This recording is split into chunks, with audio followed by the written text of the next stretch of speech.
বাংলাদেশে নাকি আপা টুক করে ঢুকে পড়বে, আমরা বাইচা থাকতে আপা আসতে পারবো। 2013 সাল বেগম খালেদা জিয়া ঠিক এই জায়গায় বক্তব্য দেওয়ার জন্য এসেছিলেন, আমিও এইখানে এসেছিলাম, আপনাদের কাতারে ছিলাম। এখানে দেখি চেয়ার নিয়ে মারামারি শুরু করে দিয়েছিল তৎকালীন ছাত্রদল যুবদল। ওই সময় বুঝেছিলাম এরা হাসিনাকে ফেলাইতে পারবে না। তখন আমরা ইনশাআল্লাহ পুরো বাংলাদেশে গুছানোর কাজ আরম্ভ করি।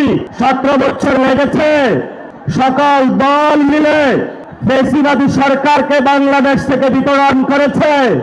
এখন আমরা শুনতে পাচ্ছি বাংলাদেশে নাকি আপা টুক করে ঢুকে পড়বে, আমরা বাইচা থাকতে আপা আসতে পারবো। বাংলাদেশে যারা তরুণ প্রজন্ম রয়েছে, আপনারা সবাই ঐক্যবদ্ধ হন, বাসায় বাসায় যান। যে জায়গায় গ্যাস নাই, যে জায়গায় বিদ্যুৎ নাই, এলাকাবাসীকে ঐক্যবদ্ধ করে রাস্তায় নেমে পড়ুন।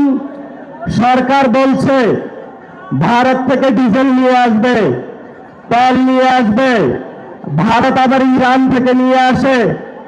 আমরা সরকারকে বলবো, সংসদে অনেক মিথ্যাচার করেছেন, জনগণের সামনে আপনাদের মুনাফিকি চরিত্র স্পষ্ট হয়ে পড়েছে।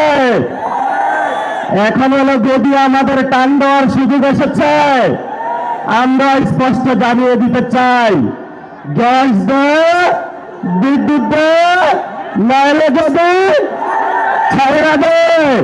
তারেক রহমান গদি ছাইরা দেন, যদি গদি টিকাইতে হয় বাংলাদেশে সংস্কার বাস্তবায়ন করতে হবে।